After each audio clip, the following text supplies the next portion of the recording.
Ay hango mula sa Habakkuk chapter 3 verses 17 to 19. And it reads, though the fig tree should not blossom, and there be no fruit in the vines, so the yield of the olive should fail, and the fields produce no food, though the flock should be cut off from the fold, and there would be no cattle in the stalls. Yet I will exalt in the Lord. I will rejoice in the God of my salvation. Verse 19, the Lord God is my strength, and he has made my feet like hinds feet, and makes me walk on my high places. May the Lord add blessing to the reading of his word. So dito natin makita na si Propeta Habakuk ay na sinasabi niya, this is actually ito yung kanyang mensahe, because this is the time of judgment sa bayan ng Juda, na kung saan ay sila'y hinatulan ng Panginoon. They were put in a situation na talagang sinugo yung buong bayan na ito, sapagkat hindi na po sila sumusunod sa pamantayan ng Panginoong Diyos. They have become callous at hindi na sila sumusunod, no, kung ano man yung mga utos ng Panginoon, at napalayo yung kanilang puso sa Diyos. Pero ito yung paninindigan o yung propetang Habakuk, sabi niya, kahit na hindi ako pinagpapala ng Diyos, kahit na wala akong makitang mga ani sa aming bukirin, sabi niya, kahit na lahat ng mga bagay ay nagiging laban sa amin, laban sa aming bayan, ang aking nananampalatay sa Panginoon ay mananatili. No? Sabi nga dito, I will rejoice in the God of my salvation. Para bang paalaala niya sa atin na hindi maging batayan yung mga nakikita nating bagay sa paligid natin, upang sa gayon ay magbago yung ating pagtingin, no? Yung ating paggalang, yung ating pagmamahal sa ating Panginoon Diyos. Kasi if we read the Bible very closely, our God is a loving God. Our God, sabi nga ng Bible, His love endureth forever. Talagang mananatili yung kanyang pagmamahal. But there are times in our lives na minsan naman ay pinapalo tayo ng Diyos. Bakit kamo? Kasi may mga bagay tayong ginagawa na hindi pleasing kay God. No? Our God is a holy God. Kaya anumang bagay na gagawin natin na hindi pleasing sa Kanya ay talagang hindi niya papayagan yaon. No? Kaya siya ay mayroong pagtutuwid, siya ay ika nga pamamalo na gagawin sa atin upang ituwid yung ating lakarin sa Diyos. Kasi at the end of the day, haharap at harap din tayo sa Panginoon Diyos, no? Sa ating manlilikha. Kaya mahalaga na wag nating ilayo yung ang sarili sa Kanya. Mahalaga na tayo na naniniwala sa Diyos, una sa lahat, nananalangin. Pangalawa, inaaral natin yung kanyang salita. At pangatlo, sinusunod natin yung kanyang mga alituntunin. Hindi pa pwede na parang itsapera natin si God, no? Yung kung may kailangan tayo, lalapit tayo sa kanya. Pero pag hindi natin siya kailangan o wala tayong kailangan sa Diyos, diyan ka lang muna sa tabi. Hindi pa pwedeng ganon. Kaya parang katulad nung sinabi ni Haring David na ang kanyang naisin, sabi nga niya sa kanyang panalangin, sabi niya, Lord, mas maigi pang sa isang araw nasa iyo kong harapan kaysa nasa isang daan o 1,000 kong oras o araw sa labas na hindi kita kapiling, no? Because naunawaan niya ang kahalagahan ng presensya ng ating Panginoon. At tarinawa yun ay paala sa atin sa araw na ito. There are times na kailangan natin talaga na alalahanan na ang naisin ng Diyos ay mapalapit tayo sa Kanya, at hindi tayo nakakalapit sa Kanya because we are good. We can only come to God because He is good. And we can only come to God because He is a gracious God, a loving God that always cares for us no matter what happens. Tayo manalangin. Panginoon, salamat po sa inyong paalala sa amin sa araw na ito. Sa pamamagitan po, Panginoon naman, ng buhay po ni Habakuk, na sa gitna ng lahat ng mga pangyayari, Panginoon, sa gitna ng iyong pamamalo, sa bayan po ng Juda, Panginoon, na natiling tapat. At salamat po sa halimbawa po ni Habakuk na sa gitna po ng lahat ng ito, nananatili po siya nakatingin sa iyo, nagpupuri, nagpapasalamat, because you are the God of all salvation. Father, we entrust to you the rest of today. Lahat po na aming gagawin, hindi lamang po sa araw na ito, maging sa darating po na mga araw ng aming pong pagsasanay, na aming pong paghahanda. lalo tigit sa bawat isa na kukuha po ng kanilang DOH Massage Licensure Examinations ngayong darating pong Disyembre. Maraming salamat, Panginoon. Ito'y aming samot dalangin sa pangalan ni Jesus. Amen at amen. So once more, good morning sa inyong lahat.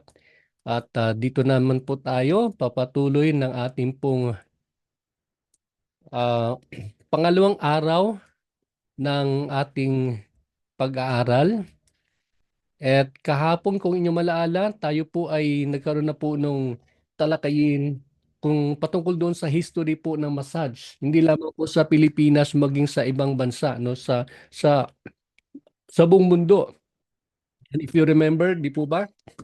Napag-usapan natin na ang hindi naman malinaw kung anong bansa ang pinagmulan sa ang sibilisasyon nagsimula talaga yung Maasai, but suffice to say na yung mga yung India sa kanila po simula yung tinatawag nating Ayurveda, and then yung na maging sa China mga 3,000 taon na kalilipas ay nagsimula din po yung traditional Chinese medicine, and we also have yung sa panahon ng mga Griego sa pamamagitan po ni Hippocrates ay sinimula na po, isinama niya po sa kanyang panggagamot ang pagmamasahe. No? So there are many other sa totoo lang, marami po siyang pinagmulan, lalo tigit na tulad nung nabanggit natin, sa buong mundo, mayroong over 100 massage modalities. No? So, ibig sabihin po na, mayroong kanyang-kanyang pinagmulan yung masahe po sa buong mundo.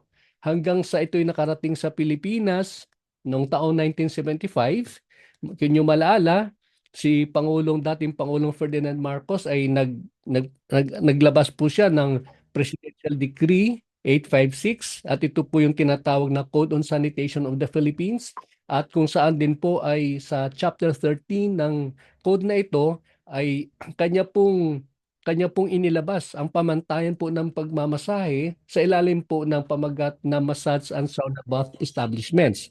And true enough, yun po yung official na pagkakaroon po ng pagkakilanlan ng ating bansa patungkol sa pagmamasahe. But I would like to share with you na while I was in Manila, while I was working with DOH in Manila at that time, mayroon akong na-encounter na isang aklat na kung tawagin yan parang blue book, no? Pinaka blue book po yan, at nandyan po yung talaan ng lahat ng mga naging massage therapist since, take note of this, since 1945, if I'm not mistaken. No, ito yung panahon ng giyera, no? Katatapos lang naman ng giyera sa sa yung World War II. Tama ba ako? World War II, thereabouts. So, yung 1945, nandun po yung talaan ng kauna-unahang Pilipino na nagkaroon ng DOH massage license. Ayan. So I hope makikita ko pa rin uli yun at makita ko rin po. Kasi ang ginagawa po ng DOH, lahat po ng LMT at hanggang sa kasalukuyan, hopefully, ay sinulat po nila doon sa Blue Book na yaan. No? Kaya pag kayo naging LMT, ay mapapabilang po yung inyong pangalan at yung inyong license number doon sa Blue Book na yaan, no? So, ayan. Ah, kaya yun tulad sinasabi natin na since 1945, mayroon na po tayong ah, talaan po ng mga LMT, no, na binigyan po ng DOH ng lisensya. Kaya lang po, kung inyong mapapansin, nagsimula lamang tayo na magkaroon po talaga ng formal na mga training, na mga schedule, ng mga komite patungkol sa pagmamasahe sometime 1975, no? Some 75 onwards. At sa pamamagitan po ng AO 2010-0034, ito po yung talaga dito binalangkas ng DOH. Ito yung kanyang kumbaga, amendment to the implementing rules and regulations, no? Kasi tuwing may batas, mayroon pong tinatawag na implementing rules and regulations. At after 1975, nagkaroon po ng IRR, and yet hindi masyado siya naging malinaw. Kaya nung naglabas po ang DOH noong 2010 ng AO 2010-0034, ito na po. Andiyan na po, nakadetalye na po ang lahat ng mga bagay patungkol sa pagmamasahe. Kaya you are now in safe hands, no? Ah, hindi tulad nung araw, kung maalaala ko po nung ako po ay nagti-training pa lang po sa LMT, wala po kaming manual, no? Wala po kaming librong pinanghawakan. Mayroon lang po kaming mga notes, no, na parang naka-photocopy lang at yun yung binibigay sa amin ng aming instructor, ng aming trainer, pero wala po malinaw na guideline when it comes to the exam na aming pong ginagamit, no? Kaya sa ngayon, lo and behold, sa ngayon medyo maayos na po, no? Maayos na po yung ating pong pamantayan, no, yung guidelines ng DOH when it comes to the massage licensure examinations. Kanya lang po, personally I feel, and together with other uh, uh, owners of institutions na accredited ng DOH, pakiramdam namin, kailangan pa talaga ng updated na batas, no? Kasi maraming gaps pa rin, marami pa ring loopholes, no? Kaya malungkot mang malungkot mang isipin, kaya maraming naglilipana ng mga massage establishments, na mga massage na mga outfits na nag-o-offer ng ES, no, na extra service. At yun yung nakakasira sa ating industriya. But I pray that sa pamamagitan ninyo, pag kayo naging LMT, ay maging katuwang namin kayo na mag-advocate para mapaayos na, mas maging maganda, maayos, at hopefully even magkaroon ng panibagong organisasyon ng mga LMT, ng mga licensed massage therapist, na siyang maging angkla, no? Maging anchor sa pagkakaroon ng panibagong batas, modern na batas, no? Modern law pertaining to the massage. Ayan, no? So that will be your assignment na ipag-pray po natin. Okay, so tuloy po tayo. For today, sa ating pong discussion, ang ating pong pag-uusapan ay patungkol naman po sa ano ba yung effects of massage. Ano ba yung epekto ng masahe, no? So, we have discussed two types of effect ng massage. And yes, we have the physiological effect and also the psychological, or sometimes this is being called as the miscellaneous effects. No? Miscellaneous effects. Ano po ang physiological effect? No, tuloy na banggit natin kahapon na napag-usapan natin sa ating pong mga katawagan sa definition of terms. Pag pinag-usapan ng physiological, it has something to do with the physical body, no? Sa katawan ng tao. Kaya, ayan. Uh, on the other hand, pag pinag-usapan naman ang psychological, no? Psychological, of course, it means to what? It means yung nasa kanyang kaisipan, no? Nasa kanyang pakiramdam. Okay? So dalawa po na major effect po na kailangan natin maunawaan. Bakit po natin kailangan malaman? Bakit kailangan natin maunawaan kung ano ang epekto ng ating pagmamasahe? Ayan po, no? Ano sa tingin nyo? Well, of course, siyempre yung ating mga kliyente, yun yung una nilang tinatanong sa atin, di po ba? Pag tayo nagmamasahe sa kanila, tatanungin nila tayo, ano ba epekto ng masahe na yan? Okay? Ano ba epekto ng hagod na ginagawa mo? Ano ba epekto ng reflex na yan, ng foot reflex and the hand reflex na mga yaan? No? So mahalaga na maintindihan natin na kung ano-ano yung mga iba't ibang epekto, sapagkat yan po ang kailangan malaman ng ating kliyente, kasi bilang mga massage therapist, hindi lamang po tayo nagmamasahe. Tayo din po ay ano po, tayo din po ay dapat nag-i-educate sa kanila, no? Tayo po ang nagtuturo din po sa kanila. Kasi po kalimitan yung ating pong kliyente ay minsan po may mga maling notion sila, may mga mali silang kaunawaan patungkol sa nagagawa po ng masahe. Ayan, okay? So there you are. Ngayon po, simulan po natin sa circulatory system, no? By the way, meron po tayong 11 organ systems, at sa DOH po, 10 lang po yung ating pag-uusapan na organ systems, and ang reason for that, ang hindi po nila isinama is yung reproductive system. Siguro malinaw naman sa atin, ano po, kasi bilang massage therapist, hindi naman po natin kailangan alamin o malaman at paano po ginagawa o ano po nangyayari sa reproductive system.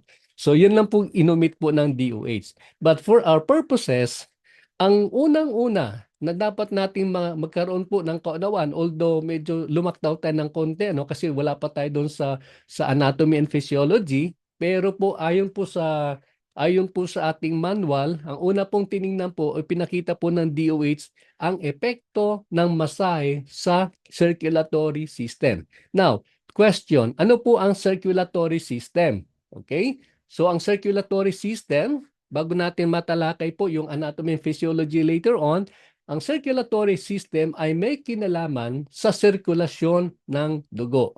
Ayan, no? Ibig sabihin po noon, pag circulation ng dugo, ang pinakasentro sa lahat, ang pinakasentrong organ ay yung puso na kung saan ito yung nagbibit at ito ay pumipintig, no? Pag pumipintig po yan, umiikot po at mayroon pong dalawang nangyayari, no? Lumalabas po yung blood and then may blood din pong bumabalik sa puso. Okay? So nagsisirculate po yan sa buong katawan ng tao.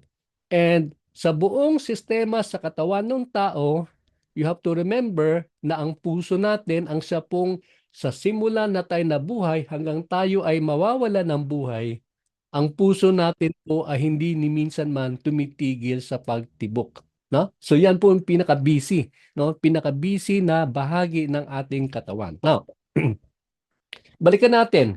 Sa ating ginagawang masahe,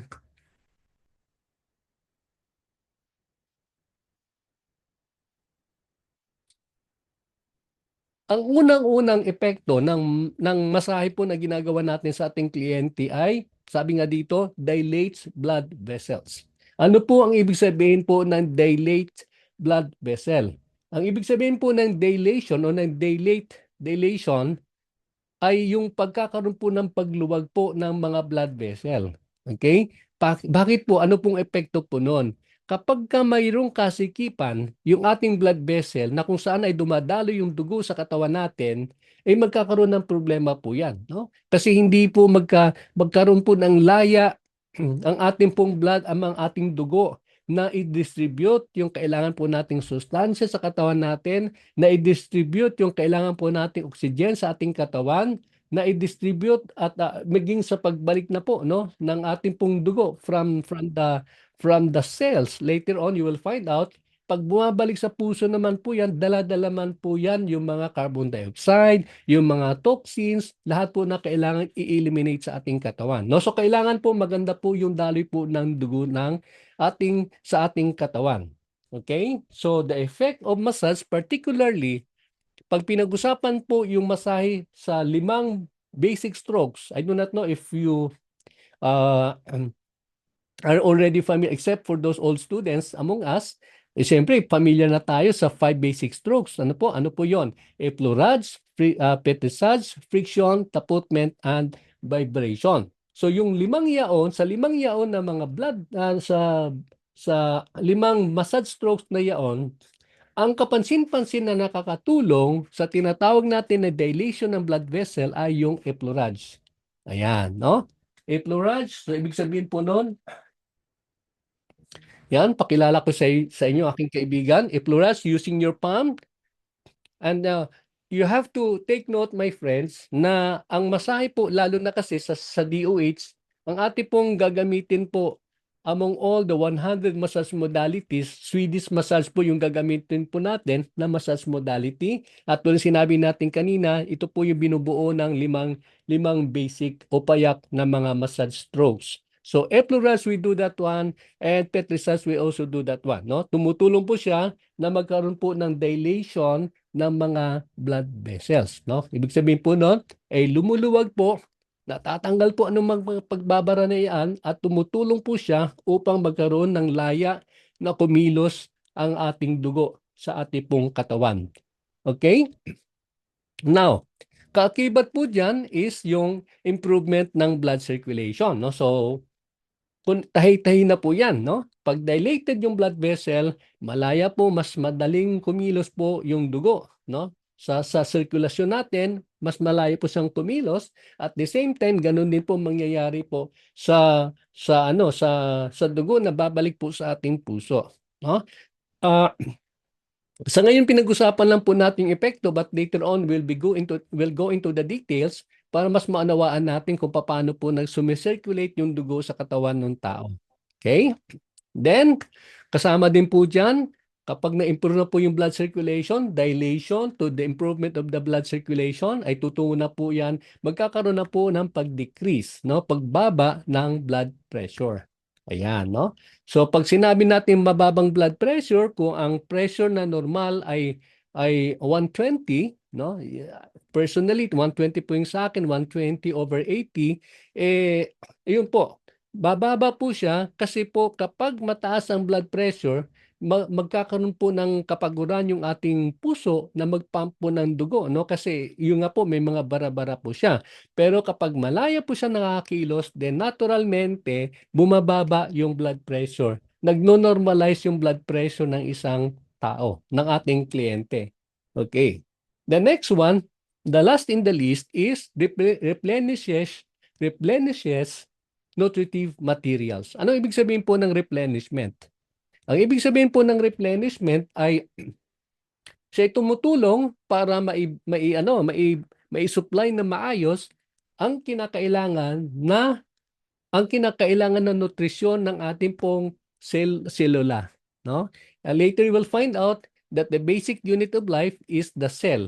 No? So, building blocks of life, later pag-usapan po natin po yan. Pero sa ngayon, suffice to say, kailangan po ng ating pong selula ng sapat na nutrisyon upang siya ay makapag-function ng maayos. Okay? So, maging healthy po yung ating katawan. Pag healthy po ang basic unit of life, which is the cell, maging healthy din po ang kabuuan ng ating pasyente o ng ating client. Okay, so that's the first thing. The second thing that we can see here is, dagdag po rin po dyan, well, of course, maliban po sa maganda pong daloy po ng nutrients, ay tumutulong din po yung ating pong masahe para tanggalin po ang mga waste products. No? Yun yung na-mention natin kanina. And then, yung heart rate ay bumababa, katulad na sabi natin kanina. And then, gumaganda din po ang pagdaloy po ng red blood cell. Ito po yung bumubuo ng ating pong dugo at ng white blood cell. Yung count po ng WBC at ng RBC. Okay. Ayan po. Ngayon, ang sumunod na sistema na maaaring maapektuhan ng ating masahe, lalo na yung gamit po natin, katulad sinabi natin kanina, pag tayo ay nag-effleurage, no? Mula sa paa hanggang paakyat, no? Pag ganon, or pag nakatiya, the same thing, no? Papunta sa puso because essentially, pag pinag-usapan natin ang Swedish massage, ang kanyang movement is always towards the heart, no? Laging patungo po yan sa puso. Yan po. Okay. Now, kung ang ating pong circulatory system, katulad na sabi po natin, umiikot ng ganaon, meron din po siyang isang sistema ng katawan na parang sumusunod din po sa daloy po ng circulatory system. At ang tawag po dyan ay ang ating pong lymphatic system. Okay, bye-bye.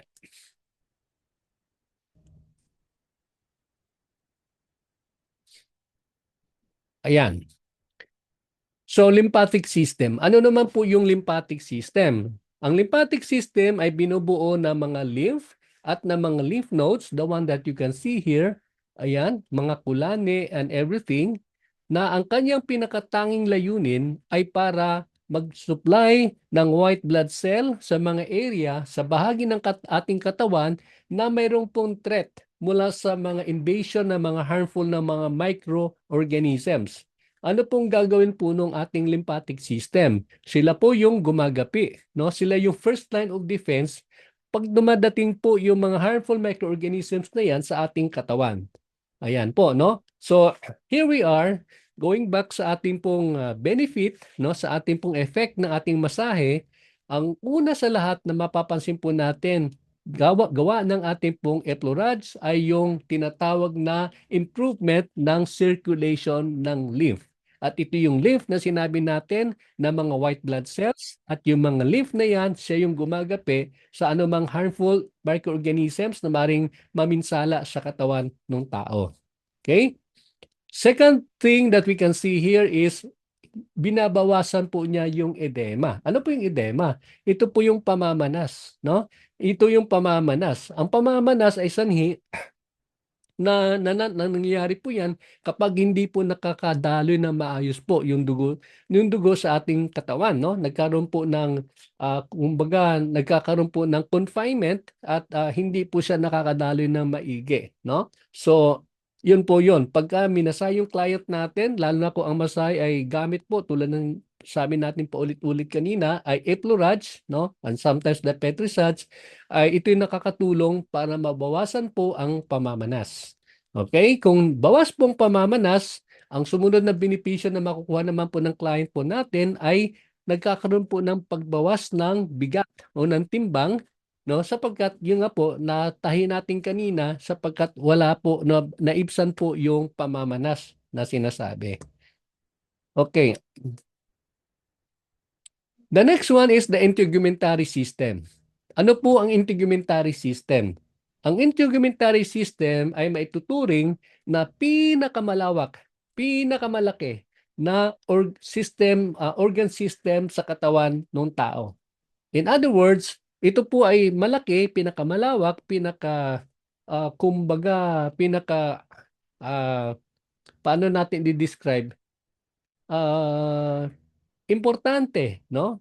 Importante sa ating sistema ng katawan, sa ating katawan ay sapagkat ito yung bumabalot, no? Because this is the skin, no? Ito yung balat na bumabalot sa katawan ng tao, no? So, here we are again, ha? Kumpleto po 'yan. Ang bumabalot po niyan, yung po tinatawag na integumentary system.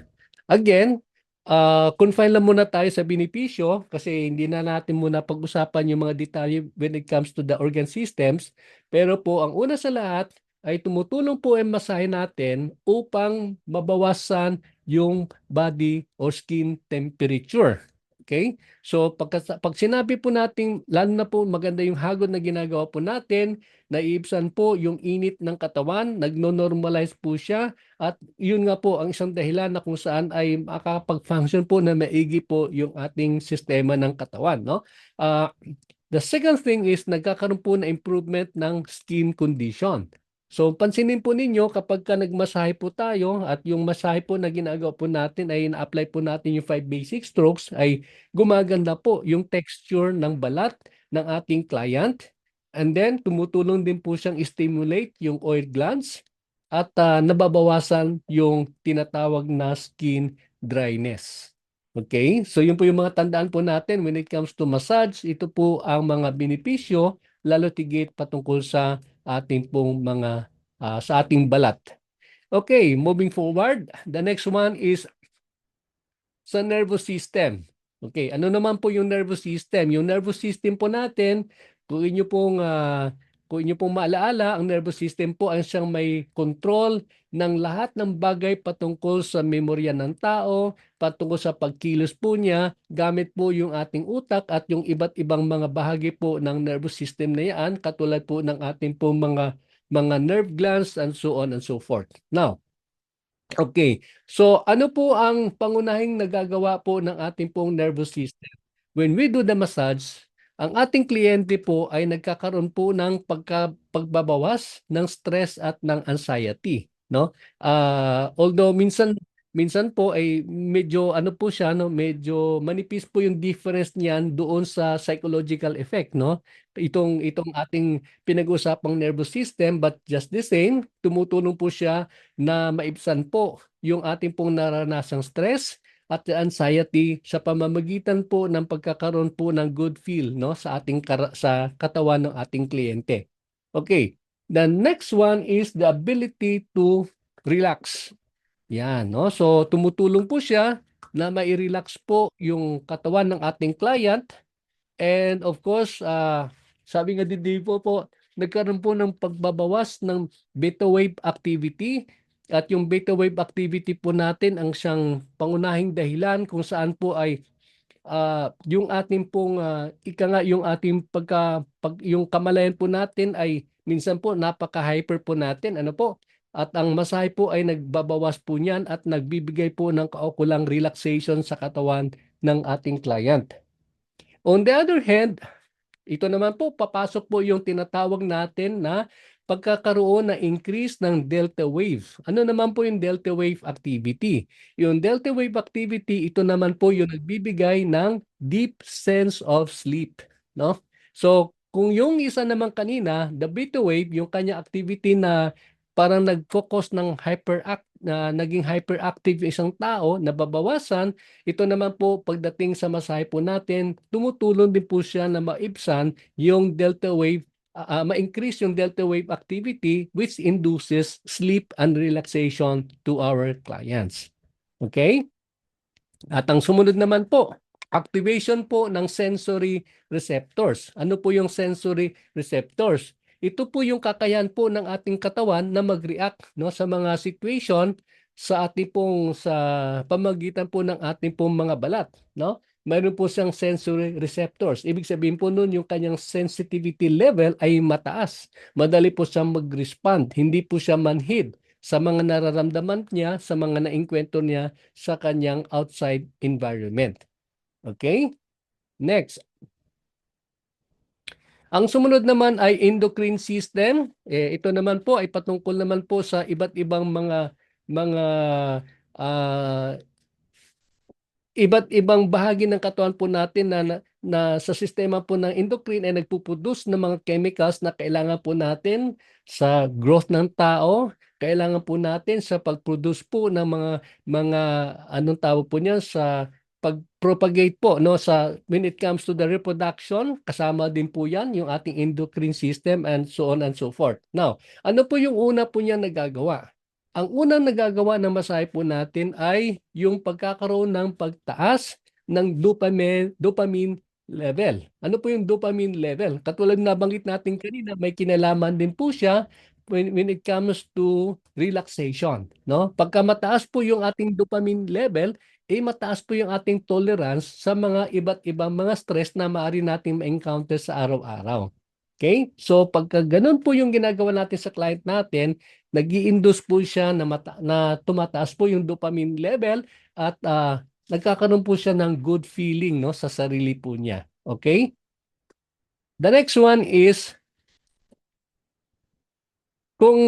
kung kanina po dopamine, ang susunod naman po yung serotonin level. Ano naman po yung serotonin level? Ang serotonin has something to do with our ability to what?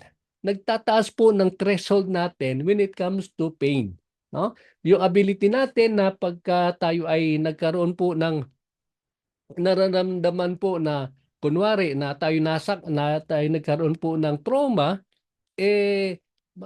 pag tumataas po yung serotonin level na yan, hindi po tayo agad-agad nagkakaroon po ng ano no, yung tolerance level natin sa sakit na yan, sa karamdaman na yan ay mas tumataas, no? So yun po. Dopamine kanina, ibig sabihin nun, medyo mataas yung ating tolerance sa stress, but ito naman po, when it comes to pain, mas tumataas yung ating tolerance sa pain, no? So yun po yung nagagawa po ng masahe. The next one, the last but not the least, is reduces analgesic use. So para may tatahi po natin, kapag na-inhibit na po yung pain, no, ibig sabihin po nun, mas tumaas yung tolerance level natin sa pain, hindi na masyado natin kakailanganin po ang analgesic. Okay? So ano po yung analgesic? Yung analgesic po kasi yun po yung ating pinaka-pain reliever din po. Okay? So marami po siyang sa side po ng endocrine system, ito po yung nagagawa po ng masahe po na ginagawa natin sa ating kliyente. Okay, the next one is the muscular system. Muscular system has something to do with all the, yung muscles natin, ito po yung may kinalaman po sa locomotion. Ito may kinalaman po sa movement ng ating katawan, no? Kaya napakahalaga po na maayos po ang ating muscular system. Now, going back sa massage, sabi nga dito, number 1, it relieves muscular tension. Ayan. Yung hagod natin ay tumutulong para maibsan yung tensyon na nararamdaman ng tao pag siya ay nasa isang sitwasyon na, yun nga, no, minsan nagagalit siya, na gano'n, no, tumitigas yung kanyang muscle, pero pag nadapuan po ng ating hagod po yung client natin, nagkakaroon po ng relaxation. Okay? Ayan. Muscular tension, relaxation of the muscle, and then nabawasan po yung soreness, ano? Yung yung kapaguran, okay? Yung po yung nagagawa po na masahe po natin. And then, sabi nga din dito, it manually separates the muscle fibers. I remember ito may kinalaman more on the kung tayo po ay mayroong stiffness, no? Stiffness sa ating lieg, no? Stiff neck. Ika nga, ito po ay nakakatulong po na kasi ang cause po ng stiffness na yan o ng stiff neck natin ay nagkaroon po ng coagulation, no? Nagkabuhol-buhol po yung mga muscles at ang ating pong masahe ay tumutulong para maiayos po yung ating pong mga muscle fibers at magkakaroon po ng kaayusan po at makakakilos po ng maayos yung ating pong lieg, no? And for that matter. Okay? So manually separates muscle fibers. The next one is increase range of motion. Ano po ibig sabihin ng range of motion? Yung movement po ng ating kamay, halimbawa, no, na itataas mo na maayos, na iikot mo na maayos, yung ganon. Particularly sa ating lower extremity, sa paa, nagagalaw mo na maayos, no? So, yun po yung nagagawa po ng masahe. It helps increase what we call the range of motion. Okay.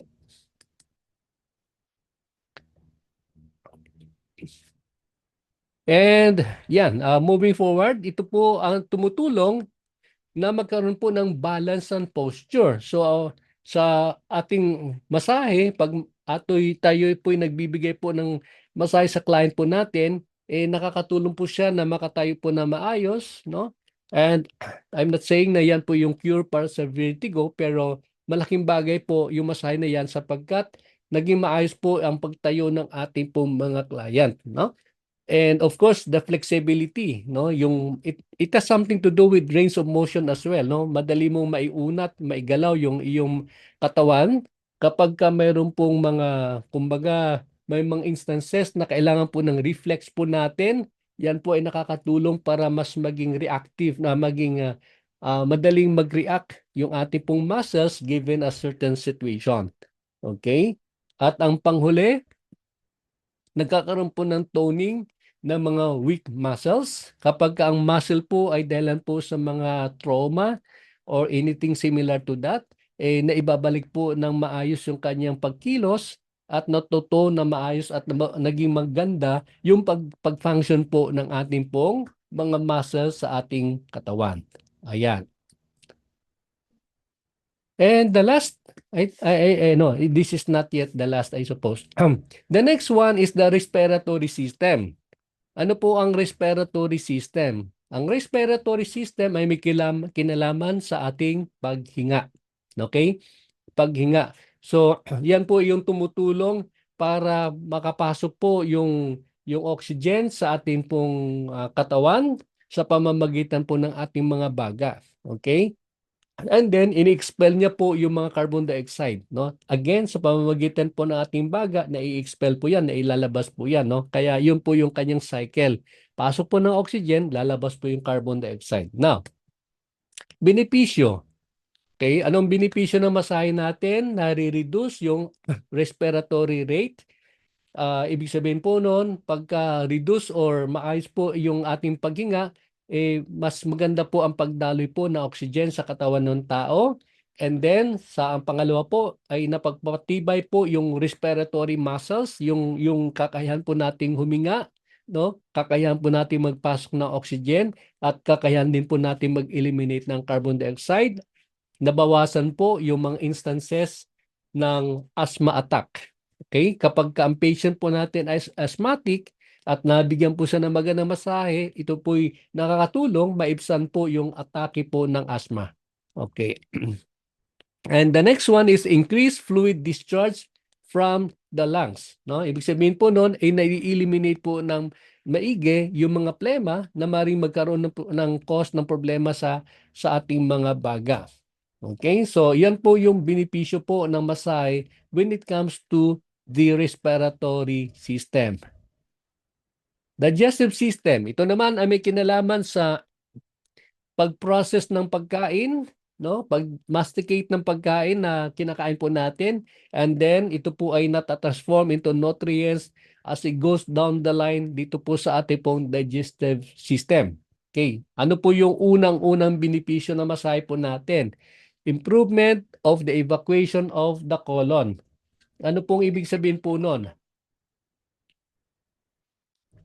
Ibig sabihin po nun ay if you later we study on the digestive system, lahat po ng waste products po ay napupunta po sa ating pong large intestine tsaka sa ating small intestine, no?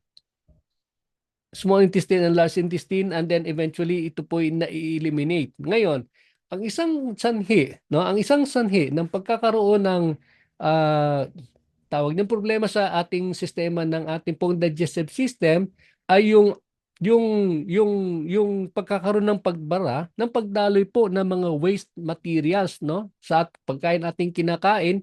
Hindi po nakakadaloy na maayos, hindi po siya na-eliminate na maayos, at eventually nagkakaroon po ng tinatawag na colon cancer. Kaya dito po, yung masahe po natin, in one way or the other, helps improve the evacuation of the colon. Meaning to say, ito'y tumutulong para ma-eliminate yung mga waste materials na sa ating katawan the moment we intake the food, no? We take in the food na yung kinakain po natin. Okay? Relieves constipation. Ito po yung when it comes to the removal, again, pareho din po yan, no? Pag-alis po ng mga waste products sa ating katawan. Relieves colic. Ito po yung tinatawag natin po na intestinal gas, lalo na sa mga kabataan o sa mga baby, di ba? Yun po yung kalimitan naging problema. And it stimulates digestion. Pag sinabing digestion, ito po yung proseso sa sistema ng ating katawan na yung pagkain ating kinakain ay kanyang ma-process na maayos, at upang sa gayon ay makuha po yung mga sustansya na kinakailangan po ng ating selula, and eventually ito po ay distribute sa pamamagitan po ng ating circulatory system, at the end of the day, ito po ay tumutulong para maging maayos po ang ating pong selula, no? The basic unit of life. Ayan po, no?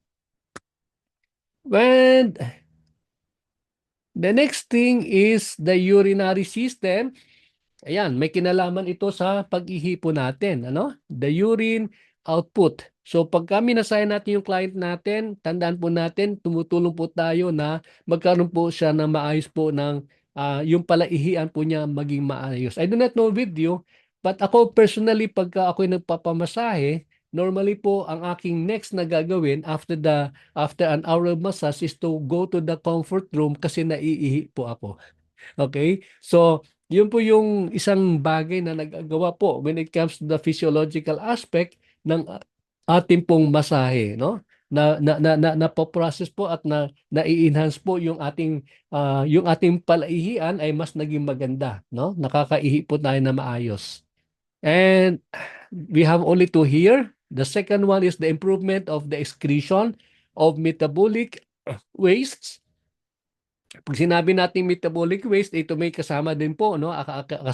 Kasama po to sa urine output din po natin. Kapag umiihi po tayo ay yung lahat po ng mga waste products, no? Maliban po doon sa waste product sa ating pong pag-ihi, ay yung tinatawag din po natin na effect po ng ating pong pag-process ng pagkain sa ating katawan habang tayo umiihi ay nai-eliminate din po siya, no? So, in other words, ito po ay tumutulong po para lahat po ng mga liquid na mga waste products ay natatanggal, naaalis sa sistema ng ating katawan.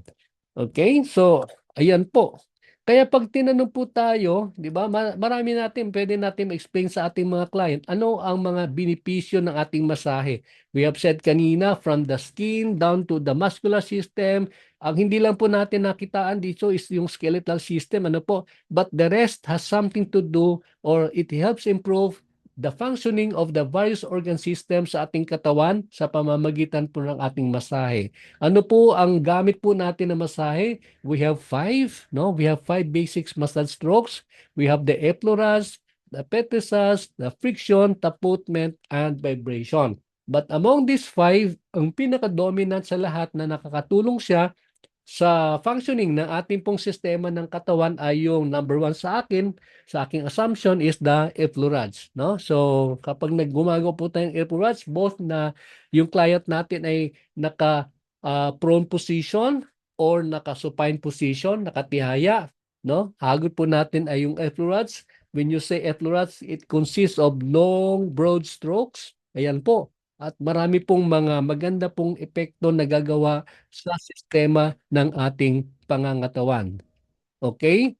So, yeah, we're done with the physiological effect. And right now, tunguin naman po natin yung tinatawag din natin na psychological effect. Ano po ang psychological effect ng ating katawan? Let's go to that slide presentation.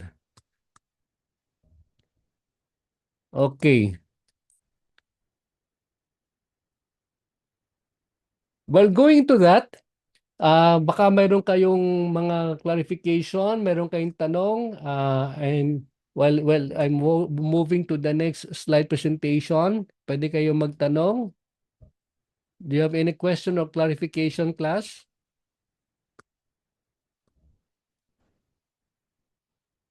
Okay. Wala naman po. Okay, paki-chat niyo po ako para mabasa ko po kung mayroon po kayong tanong. Ayan. Sige po, lilipat po tayo sa isang slide po na presentation po natin.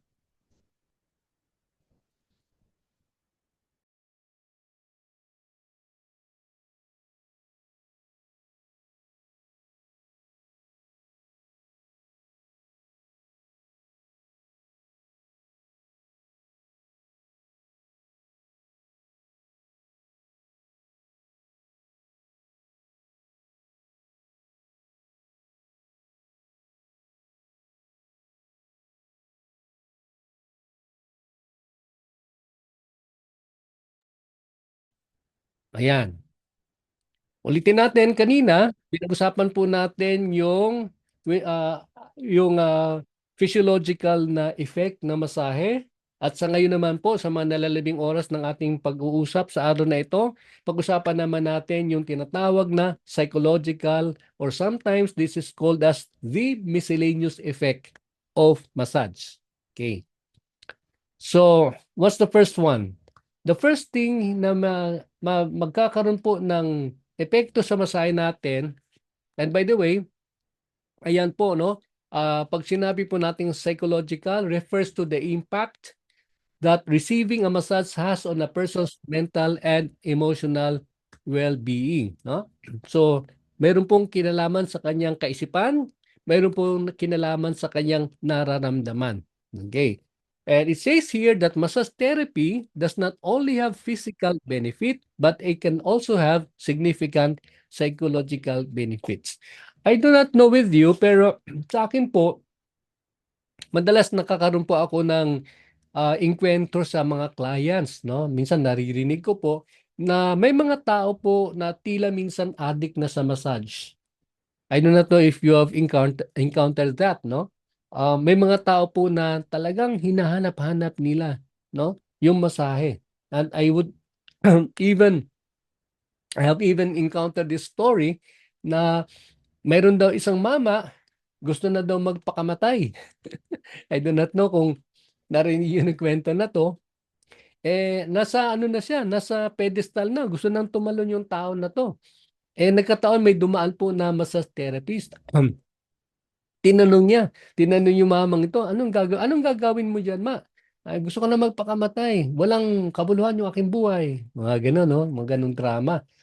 Alam mo sabi ng therapist, sabi niya, wait, sandali po. Bago kayo magpakamatay, magpamasahe muna kayo. Bigyan niyo ako ng isang oras. Bigyan ko lang po kayo ng 1 hour massage. Ayan. Ay pumayag yung mama. Sa madalit sabi, after na massage ng therapist yung mama na ito na gusto magpakamatay, sa bandang huli, ang sabi po niya, nako, hindi na lang ako magpapakamatay. Masarap palang mabuhay. Okay? Medyo katawa-tawa ang kwento na to or sometimes it may not sound funny to you, pero it makes sense. Bakit po? Kasi ang masahe po talaga, whether you like it or not, nagkakaroon po ng epekto sa katawan. Hindi lamang po sa physiological aspect na napag-usapan natin kanina, sandamakmak po yung mga benepisyo, sandamakmak po yung mga effect, pero lalo tigit dito po sa bahagi po ng emotional, no? No, or ng mental na bahagi ng katawan ng tao, no? Lalo tigit pag ang tao ay dumadaan sa napakaraming sandamakmak na mga problema. Pero pag nagkaroon po siya ng masarap na masahe, naiibsan po yun. Hindi po natin sinasabing nawawala yung problema, pero naiibsan po. Gumagaan po yung kanyang pakiramdam. In the next few slides, that we will be talking about. Ano po ang nagagawa when it comes to the mental well-being, no, ng isang tao sa kanyang mental and emotional well-being. Okay. Ayan. The first one that we can notice as a benefit when it comes to dito sa ating pinag-uusapan ay nababawasan po yung pakiramdam po niyang pagkahapo, no? Fatigue and increases vigor, no? Ibig sabihin nun, mas naging masigla. I do not know with you, pag ako namasahe, pagkatapos namasahe, nag-iiba po, bumabalik po yung aking kasiglahan. Okay? So, that's number one. Number two is it helps improve sleep pattern. Okay. So ano pong ibig sabihin po nun? Kapag ang tao po ay may kahirapan pong matulog, normally po pag namasahe po yan, lalo siyang nagkakaroon ng nai-induce po yung tinatawag na pagtulog at sapagkat yun nga po, nasabi natin kanina, na-relax yung kanyang katawan at masarap na yung kanyang pagtulog. Okay? And later, you also find out na isa sa maging benefit ng masahe po natin ay yung pong tumutulong po siya sa mga cases po ng mga tao na mayroon pong insomnia. Okay. Next, massage reduces job-related and post-traumatic stress. Yan. Okay. Naalala ko dati, nung ako'y nagtatrabaho pa before DOH, nagtatrabaho pa ako sa Congress. Siyempre, minsan sa opisina, maraming mga demand, no? Maraming mga kailangan gawin.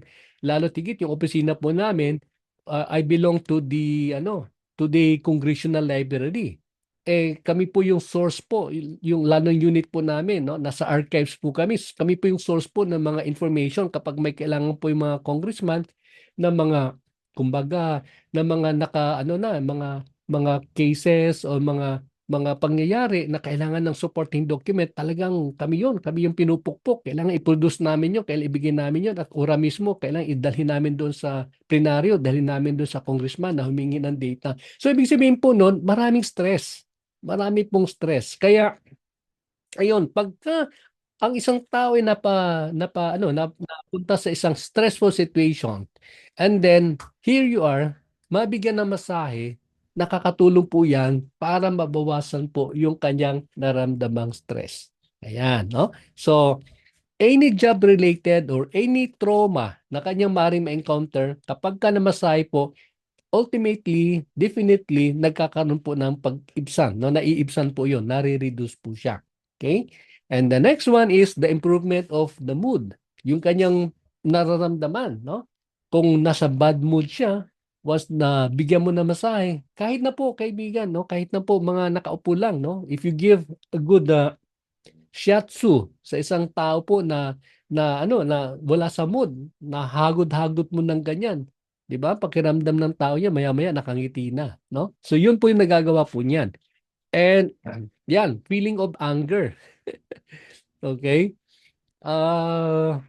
Pagka ang tao po, 'di ba napansin niyo minsan kapag may nagwawala, no, siguro may kasama kayo, kaibigan kayo nagwawala. Pag nalapitan mo lang 'yan at nahagod-hagod mo na yung kanyang balikat, pansinin niyo mamaya-maya medyo kumakalma. Ayan, no? So yun po yung nagagawa po ng masahe po natin, no? It helps decrease any feeling of anger. Ayan. So ibig sabihin, maganda po yan pang anger management, no? Anger or anger management. Ayan.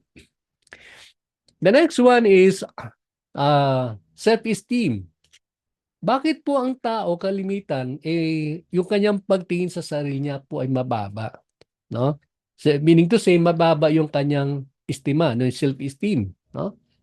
Maraming kadahilanan, no? Maaring marami siyang naririnig na hindi maganda, no, patungkol sa kanya, or maaring may mga failures siya, no? Hindi siya naging successful sa kanyang mga gawain, sa mga endeavors niya. Kaya kapag ka ang tao ay namasahe, no, nagkakaroon siya ng mas magandang pakiramdam sa sarili niya, and then naging magaan yung kanyang pagtingin, no, maging sa sitwasyon kung nasan siya, anumang sitwasyon meron siya. Okay? So yun po nagagawa po ng ating masahe. It helps improve self-esteem. Ayan. The next one is eases communication and expression. Okay. Parang tay-tay na po yan. Kapag ang tao po ay maganda po yung kanyang estima ng kanyang sarili, mas madali po siyang kausapin. Kuha niyo po? Mas madali po siyang kaugnayin, no? Mas madali din po siyang mag-express ng kanyang sarili. Kasi maganda na yung kanyang pakiramdam eh, no? Uh, I remember that story na I think when I was still uh, ano ba to? Nasa active pa po ako doon sa Camp Aguinaldo bilang Army Reservist, no? So, pansinin po namin, eh, yun po yung aming kadalasan na biruan po namin. Ano po? Kapag ka may mga, lalo na sa mga, ano ba to? Kwento ko na lang. Hindi, wag na lang. Hindi maganda eh. Anyway, what we're saying here is that malaking bagay po ang nagagawa ng masahe po sa mga relasyon, no? Sa mga mag-asawa, maging sa mga anak at magulang, no? Ah, maganda ang nagagawa po niyan kasi po kapag ang tao po ay maganda ng kanyang pakiramdam sa kanyang sarili, mas natural po siya makipag-communicate sa kanyang kapwa. Mas natural po sa kanya yung pag-express ng kanyang nararamdaman. Okay? Kasi kanina nasabi natin, no, namamanage na po yung anger, no, yung anger po niya, yung galit po niya. And then eventually, maganda din po yung kanyang communication. Gumaganda yung communication skills. Nagkakaroon po ng improvement. Okay? And then kaakibat din po niyan yung lifetime o yung lifestyle skills, no? Yung lifestyle habits ng mga tao, no? Kasi magaan na po eh, 'di ba? Parang ano 'yan, eh, parang yung nagagawa ng kung tayo nag-exercise tuwing umaga, 'di ba? Ang ganda na, sunod-sunod na po 'yan, no?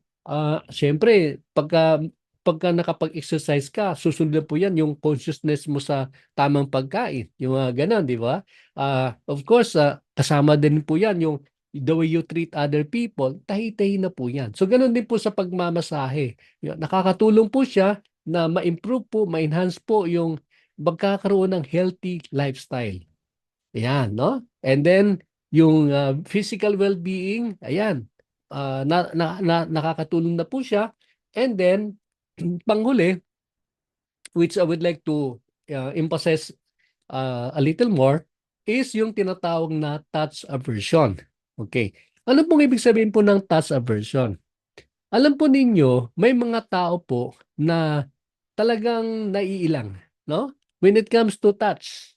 Yan, no? May mga taong gano'n. Ewan ko lang kung may mga kilala kayong gano'n, no? May mga tao na naiilang po sila. Kaya sorry, these people wouldn't like to have a massage. Generally. Why is that? Kasi nga yung sinabi nating touch aversion, and touch aversion, no, yung touch sensitivity has some deep rooted causes, no? Probably may mga instances na yung mga tao maano sila, mailap sila sa ganung mga activity kasi when they were still young, na-associate po nila yung touch into something that is negative, no? May mga ganung mga abuse na naranasan ng bata pa, no? Nahipuan sila, ganun-ganon. Kaya ang unang papasok sa isip nila, the moment a person touches them, is yung association nila doon sa isang hindi magandang karanasan. Okay? Hindi magandang karanasan halimbawa nung may mga sexual abuse. Ayan, no? Kaya tulad sinabi natin, kapag ang tao po ay nagkakaroon po ng madalas na pagmamasahe, nakakaranas po siya ng massage sessions madalas, eh mas nagiging naiibsan po yung tinatawag natin yung kanyang touch sensitivity. Okay? Yung touch aversion. Kasi bakit po? Kasi habang tumatagal, 'di ba, habang hinahagod, naunawaan niya na ang masahe pala, sorry, ang touch pala ay hindi lamang, hindi siya hindi pang ano lang yon, no?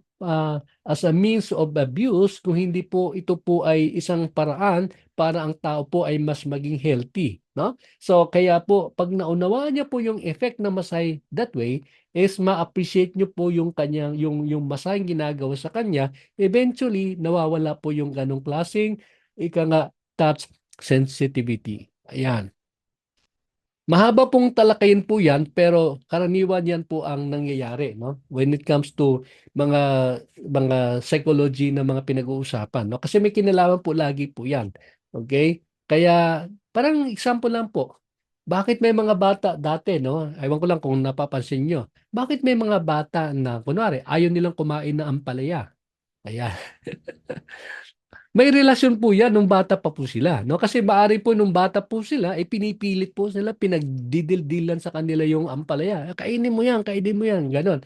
So, yung trauma na yan ay dala-dala na hanggang paglaki, no? Kaya even nakalimutan na yung instance na pinipilit siya, no? Pinipwersa siyang kumain ng gulay o ng ampalaya at that, nakalimutan niya na yung instance na yun, pero hindi nawawala sa kanya yung aversion, no? Yung pagkakaroon ng dislike, panakita lang ng palaya, masama na yung kanyang pakiramdam, no? Pero dito nga, ito na sinabi po natin, kapag maganda yung masahe, yan po, nakakatulong po yan. Lalo tigit kapag ang nagmamasas ay meron pong TLC. Ano po yung TLC? Meron po siyang tinatawag na tender loving care. Ayan. Okay? So meron pong malasakit, meron po yung heart po niya ay nandoon para tulungan po yung kanyang client na ma-relax po at magkaroon po siya ng ika nga value for money. Ayan. Okay? The next one is increase academic ability. Ano pong ibig sabihin ng academic ability, no? Ah, kung inyo mapapansin kanina, di ba? Relax na yung tao, and then siyempre yung mga guards niya ibaba na, no? Na i-relax na maigi. Ang timano yung kanyang kakayahan sa gawaing mental, no, sa kanyang academic na kakayahan is lalo pong nagiging ano siya, naging keen yung kanyang kaisipan, naging matalas yung kanyang academic na kakayahan. Okay? So yun po yung nagagawa po niyan. And then, in the same token, when it comes to mental alertness, mas naging alert yung client, no? Yung isip niya mas naging matalas, hindi lamang sa mga academic na mga bagay, kung hindi maging sa kakayahan niya na mag-perceive ng mga bagay, mag-process ng mga bagay sa kanyang kaisipan, kasi po yun nga, no? Na-relax po siya and then naging aktibo na po yung kanyang mental capacity. Okay. At ang pangatlo is the emotional satisfaction of emotional needs. Now, okay. I would like to emphasize on this kasi po, in my lessons sa PSIL is yung ating pong 30 credit units na na course para sa renewal ng massage license. Meron po akong tatlong nilalagay lagi at dinidiscuss ng mga benefit. The first one is the physical benefit. So yun, tulad na sinabi natin kanina, when it comes to physical benefit, may kinalaman niya sa circulation ng dugo, yung processing and elimination ng mga waste, and so on and so forth. No? So gumaganda po, in other words, gumaganda po ang daloy ng dugo sa katawan ng tao at siguro na-review na yung commercial na kapag may sakit, nasa dugo lang yan. Okay, so that's the first one, the physical. The second one is the emotional. Ano po yung emotional benefit? This is what I'm saying to my students no sa 30 units no, sa PSIL. Pag sinabing physical, emotional, yung kanyang feel good, no? Nabanggit natin kanina, no, doon sa bahagi po ng ating pong psychological benefit. Feel good, masarap yung kanyang pakiramdam, no? So, nagkakaroon po ng ganong feeling yung ating client. Yung pangatlo, which I would like to emphasize even here, no, in relation dito sa satisfaction ng emotional needs, is, alam nyo, lahat ng tao, I do not know if you agree with me, lahat ng tao ay may tinatawag po na mayroon pong inherent, no, innate, ika nga, na need for touch. Ulitin ko ha. Ayon sa mga hindi lang 'to galing sa aking assumption, no, sa aking opinion. Ayon ito basically sa isang research na ginawa nung araw na kung saan ay pinag-aralan nila yung mga bata na nagkaroon po ng nurturing care ng isang ina, no? Bini-breastfeed po yung mga baby at yung mga bata na walang ganong klaseng human interaction, walang human touch. And to make the long story short, lahat halos ng mga bata na mayroon pong nurturing care ng magulang ay lumaki malusog. Pero yung mga bata na wala pong human contact whatsoever, no? Nung sila isinilang hanggang sila lumaki, they tend to be more problematic. So what I'm saying here is this. Lahat ng tao ay kailangan nila ng touch. Kaya nga, sabi nga din ng iba, ang mga tao daw na ito ano lang ha, ah, based sa mga studies, yung mga tao daw na mga married people na may loving na mga na supporting environment, they tend to live longer. No? Rather than those people na very detached, wala masyado silang interaction with other people, they are very grumpy, no? Of course, siguro walang pamilya, ganon. They tend to die early. Yan, no? So in other words, malaking bagay po ang pagkakaroon po ng emotional contact, no? Yung pagkakaroon po ng dampi, pagkakaroon po ng yung sa ating side sa masahe, no, na nakakaramdam ng masahe. And more so when it comes to people who are also giving the massage. Kasi pag tayo nagbibigay ng massage, tayo din po ay nakakamit. Namimit po yung ating pangailangan yaon, no? Kaya nga two-way benefit siya eh. It benefits the client and also the one giving the massage, no? I do not know with you, pero ako very observant ako eh. Try to look around at people your age. Ayan. Kung kayo po ay nagmamasahe, kung kayo po ay massage therapist, try to look around and compare. Di ba? Ewan ko lang ha with you, pero sa aking observation, when I look at people at my age na hindi nagmamasahe at iba yung kanilang hanap-buhay, they tend to look older. Ayan. Tell me if I'm wrong, no? Pero yun po yung aking observation. Kaya yun po nagagawa po ng ating pong marami pong benefit yung masahe. Pero like what I've said, ito po ay isa sa mga benepisyo na naranasan po ng ating pong mga client. Okay? So there you are. And if you have any question or clarification, you may post it right now. Pwede kayong magtanong, pwede kayong mag-raise ng inyong concerns or clarification. We have talked kanina, two sets of benefits or effects of massage. Tandaan niyo po ha, the first one is the physiological, which affects the whole organ system sa katawan ng tao. Pangalawa, yung tinatawag nating psychological or sometimes this is called as the miscellaneous effect of massage. Ayan po. So may kinalaman po siya sa mental at emotional na bahagi ng isang tao. Kaya ayun po. Any question or clarification from the class? And for next week, by tomorrow is Thursday, atin naman pag-usapan ano po yung tinatawag natin na indication for massage. And if you have time, we also discuss the contraindication. Indication meaning to say, ito po yung mga kondisyon sa katawan ng tao, kondisyon ng ating client na kung saan ay iminumungkahi ng, well, according to DOH, na bigyan po ng masahe. At ano naman po yung mga contraindication, no? When you talk about contraindications, mayroon po tayong absolutely contraindicated at mayroon po tayong locally contraindicated. Now, we'll talk about that by tomorrow upang maunawaan po natin, maliban po sa tinatawag natin magandang effect na masahe, may mga instances din po na hindi po nire-recommend ang masahe. And as massage therapist, we have to be aware of this situation kasi po, whether you like it or not, minsan po sa totoong buhay may namamatay, no? As induced by massage, no? As caused by massage. May namamatay din po ang client dahilan po sa pagmamasahe. Kaya mahalaga na maunawaan natin ang mga bagay na ito para mag-iingat po tayo sapagkat we wouldn't know, no? Minsan po may mga condition yung client natin na without knowing it, tayo po ang tayo po ang naging dahilan, no, magkakaroon po ng ganitong uri ng casualty sa massage room. Okay, so kung wala na po, maraming salamat. If in case lang you still have questions later on, you may, by the way, kung may mga concerns po kayo and you have questions, please PM me directly, no? Kasi yes, it's okay to send message sa group chat, but sometimes sa dami-dami ng mga conversations sa group chat, hindi ko nababasa lahat, no? Naiisa-isa lahat. Kaya mas maigi if you have any personal concern, PM me directly or you let me know, sir, may PM ako sa inyo and then I can look at it para ma-address ko po, no? Kasi if you just make it a habit na mag-post kayo na mag-post sa group chat, there are times na hindi ko nababasa sa dami po na haba ng mga kunbo, kaya minsan nakakaligtaan ko rin po 'yon. Kaya maigi po, no?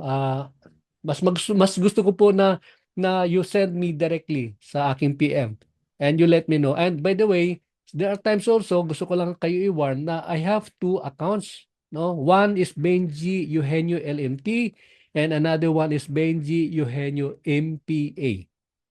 Between the two na account, mas madalas kong buksan ang Benji Eugenio MPA, Mama Papa Alpha, no? So be aware of that, no? Kasi minsan akala ko nabasa ko na, yung pala nasa kabilang side pala kayo nag-PM. No? So I cannot do away with that kasi pareho naman po marami na tayong mga naging friends po sa isang account, kaya hindi ko madaling iwaglit yung isang account, no? Kasi it has been there for quite some time. Okay, so yun lang po. Maraming salamat. Unless you have anything to ask. Kung wala naman po, then I will have to say thank you and God bless. See you again tomorrow, same time. Bye for now.